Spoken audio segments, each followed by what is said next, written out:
Hello everyone, welcome to golden IT. আশা করি সবাই ভালো আছেন। বন্ধুরা, আমি কিছুদিন আগে একটি এক্সেল টিউটোরিয়াল দিয়েছিলাম যেখানে আমি দেখিয়েছি কিভাবে এক্সেলে যোগ বিয়োগ গুণভাগ এবং পার্সেন্টেজ কিভাবে বের করা যায়। তো সে ভিডিওর কমেন্ট বক্সে দুজন ভাই আমাকে পার্সেন্টেজ নিয়ে কিছু কোশ্চেন করেছিলেন। তো প্রথমে আমরা কোশ্চেনগুলো একটু দেখে নেব। তো এখানে জীবন রায় নামে একজন কোশ্চেন করেছিলেন, টার্গেট 720, অর্জন 350, এখানে অর্জনের হার কত পার্সেন্ট হবে সেটা কিভাবে বের করা যায় সেটা তিনি জানতে চেয়েছিলেন।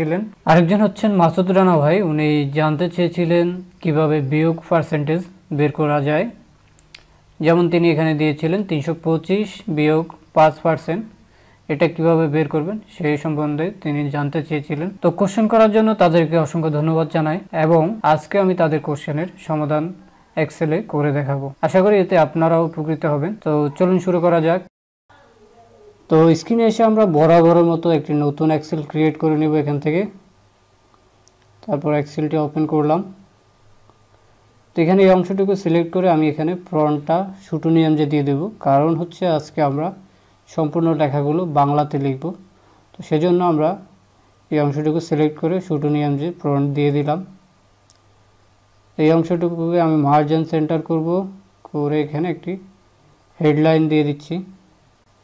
তো আমি গত পর্বে পার্সেন্টেজ বের করার যে নিয়মটা দেখিয়েছি সেটা আরেকবার দেখিয়ে নিচ্ছি। প্রথমে সাপোজ এই ঘরে হচ্ছে মূল টাকার ঘর, তো আমি এখানে মূল টাকা লিখে দিলাম আর পরের ঘরে লিখে দেব শতকরা হার। তারপরে আমরা এখানে মূল টাকার ঘরে 100 টাকা লিখে দিলাম সাপোজ। তারপরে শতকরার হারে গিয়ে আমরা অটো সামে ক্লিক করব।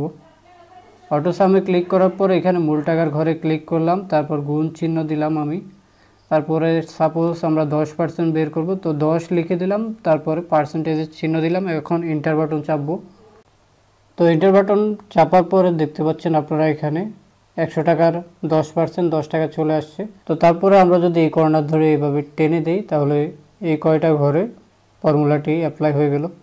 এখন আমরা দেখতে পাচ্ছি 200 টাকার 10% আমরা বের করেছিলাম, সেটা আসছে 20 টাকা এবং এখানে 525 টাকার 10% 52.5 চলে আসছে। তো এইভাবে আপনারা পার্সেন্টেজ বের করে নিতে পারেন। তো এখন আমাদের এই অংশটুকু আর প্রয়োজন নেই, এটা আমি ডিলিট করে দিলাম। এখন যেটা করব আমরা এখানে জীবন রায় ভাই যেটা চেয়েছিলেন, ওনার হচ্ছে টার্গেট 720, অর্জন 350, তিনি এখানে অর্জনের হারটা বের করতে চেয়েছিলেন। তো সেটা আমরা এখন বের করে দেখাবো। প্রথম ঘরে এখানে টার্গেট লিখে দিলাম, পরের ঘরে লিখে দিলাম অর্জন এবং শেষের ঘরে লিখে দিব আমরা অর্জনের শতকরা হার। তারপরে এই ঘরটা একটু বড় করে নিব। ওকে, এই ঘরটা একটু কালার করে দিয়ে দিচ্ছি। এগুলো কিন্তু ম্যান্ডেটরি না, কালার করবেন বা না করবেন এটা সম্পূর্ণ আপনার উপর ডিপেন্ড করে। এটা জাস্ট আমি এখানে সুন্দরের জন্য কালারটা করলাম। তো এখন আমরা এখানে জীবন রায় ভাইয়ের টার্গেট ছিল 720 আর ওনার অর্জন ছিল এখানে 350। তো তিনি এখানে অর্জনের শতকরা হারটা বের করতে চেয়েছিলেন, তো সেটা আমরা এই ঘরে বের করে দেখাবো এখন। তো আমরা এখন এই ঘর থেকে এই ঘরে ক্লিক করে রেখে আমরা এখানে অটো সামে ক্লিক করব। তো অটো সামে আমরা ক্লিক করলাম, ক্লিক করে এখানে আমরা এই যে দেখতে পাচ্ছেন ওনার অর্জন হচ্ছে 350 টাকা, এই ঘরে আমরা প্রথমে ক্লিক করে দেব। তারপরে আমরা এই যে ব্র্যাকেটের বাইরে আমাদের কার্সারটা নেব, এখানে দেখতে পাচ্ছেন E5 এর পরে ব্র্যাকেটটা দেওয়া আছে, ব্র্যাকেটের বাইরে আমাদের কার্সারটা নেব, নিয়ে আমরা এখানে ভাগ চিহ্ন দিয়ে দেব কিবোর্ড থেকে। তো ভাগ চিহ্ন দেওয়ার পরে আবার আমরা এখানে ফার্স্ট ব্র্যাকেট দিয়ে দেব কিবোর্ড থেকে। ব্র্যাকেট দেওয়ার পরে এখানে আমরা টার্গেটের যে ঘরটি 720, এখানে আমরা ক্লিক করে দেব। তারপর আমরা কিবোর্ড থেকে গুণ চিহ্ন দেব। তো গুণ চিহ্ন দেওয়ার পরে আমরা এখানে কিবোর্ড থেকে 1 লিখে দেব। 1 লিখে দেওয়ার পরে আমরা এখানে পার্সেন্টেজের চিহ্নটা কিবোর্ড থেকে দিয়ে দেব। তারপর আমরা আবার ব্র্যাকেট সিম্বলটা দিয়ে দিলাম। তো তারপরে আমরা আরেকবার একটু দেখে নিচ্ছি এখানে কি কি দিয়েছি। আমরা প্রথমে দিয়েছি আমরা হচ্ছে অর্জনের ঘরটা আমরা সিলেক্ট করলাম, তারপরে আমরা এখানে বাইরে গিয়ে ভাগ চিহ্নটা দিলাম, তারপর আমরা আবার ব্র্যাকেট দিলাম, তারপর আমরা এখানে টার্গেটের ঘরটি সিলেক্ট করে দিলাম, তারপরে হচ্ছে আমরা গুণ চিহ্ন দিয়েছিলাম, তারপরে 1 লিখলাম, তারপরে পার্সেন্টেজের চিহ্ন দিলাম। তো আমরা এখন এন্টার বাটন চাপবো। চাপার পরে দেখতে পাচ্ছেন অর্জনের শতকরা হারটা এখানে চলে আসছে।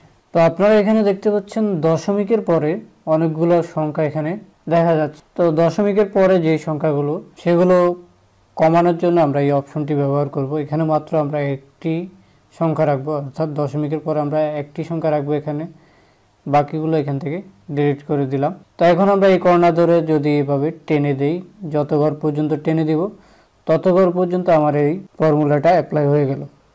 এখন সাপোজ আমরা এখানে 720-এর অর্ধেক আমরা কত জানি, 360। তো এখানে আমরা 360 দিয়ে দেখব যে 50% আসে কিনা। তারপর এন্টার বাটন চাপবো। তো এখানে দেখতে পাচ্ছেন যে 50% চলে আসছে। তো আমরা এটার মাধ্যমে বুঝতে পারলাম আমরা যে ফর্মুলাটা ইউজ করেছি সেটি আসলে সঠিক আছে। তো এইভাবে আপনারা আপনাদের ইচ্ছা মতো পার্সেন্টেজের হারটা বের করে নিতে পারবেন। তো এবার আমরা দ্বিতীয় কোশ্চেনে চলে যাব। এখানে মাসুদ রানা ভাই জানতে চেয়েছিলেন কিভাবে বিয়োগ পার্সেন্টেজ বের করা যায়। তো আমি তার কোশ্চেনের অ্যান্সার কমেন্ট বক্সে দিয়েছিলাম। আমি প্রথমে অ্যান্সারটা এভাবে দিয়েছি যে এখানে 325 যদি মূল টাকা হয় তাহলে এখানে দ্বিতীয় ঘরে মূল টাকার 5% বের করবেন এবং তৃতীয় ঘরে হচ্ছে মূল টাকা থেকে 5% বিয়োগ করে যেটা থাকে সেটা তৃতীয় ঘরে বসাতে পারবেন। তারপরে তিনি আবার কমেন্ট বক্সে জানিয়েছিলেন যে এখানে আমি 3টি ঘর ব্যবহার করেছি। এই জায়গায় তিনি চাচ্ছেন যে 2টি ঘরের মধ্যে কিভাবে ফলাফলটা বের করা যায়। তো এই জন্য আমাকে নতুন করে একটি ফর্মুলা ক্রিয়েট করতে হয়েছিল। তো এখন আমরা সেই ফর্মুলাটাই দেখাবো কিভাবে আমি ক্রিয়েট করেছিলাম। তো প্রথমে আমরা এখানে এই কয়টি ঘরকে কালার করে নিলাম। তারপর এখানে প্রথম ঘরে দিলাম মূল্য এবং দ্বিতীয় ঘরে দিলাম 5% বাদে মূল্য। আচ্ছা, তো আমরা এই ঘরটাকে একটু বড় করে নিব। ওকে, তো এখানে আমরা 325টাকে মূল্য হিসাবে ধরলাম। এখানে 325 দিলাম। তারপরে ঘরে আমরা 5% বিয়োগ দিয়ে যেটা থাকে সেটা আমরা বের করব।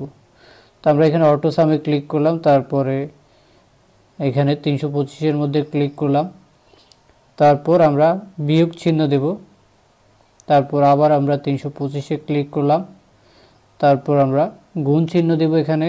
তো তারপরে আমরা কিবোর্ড থেকে এখানে 5% লিখে দেব। তো এখানে যেহেতু উনি 5% বাদ দিতে চেয়েছিলেন সেক্ষেত্রে আমরা এখানে 5%ই রাখলাম। তো আপনাদের বেলায় যত পার্সেন্ট বাদ দেওয়ার প্রয়োজন আপনারা সেক্ষেত্রে সেই সংখ্যাটি লিখে পার্সেন্টেজ চিহ্নটি দিবেন। তারপর এখানে এন্টার বাটন চাপবো আমরা। ওকে, দেখতে পাচ্ছেন এটা সরাসরি চলে আসছে। আর এই কর্নার ধরে আপনারা নিচের দিকে এরকম টেনে দিতে পারেন, তাহলে নিচের ঘরগুলোতেও ফাংশনটি অ্যাপ্লাই হয়ে যাবে। তো আজকের টিউটোরিয়ালটি এখানেই শেষ করব। এই টিউটোরিয়াল সম্পর্কে যদি আপনাদের কোনো কোশ্চেন থাকে অবশ্যই কমেন্ট বক্সে কমেন্ট করে জানাতে পারেন। আর আমাদের ভিডিওগুলো ভালো লাগলে অবশ্যই বন্ধুদের মাঝে শেয়ার করতে পারেন এবং আমাদের চ্যানেলটিকে সাবস্ক্রাইব করে রাখতে পারেন। তো দেখা হচ্ছে নেক্সট টিউটোরিয়ালে। সে পর্যন্ত সবাই ভালো থাকবেন। আল্লাহ হাফেজ।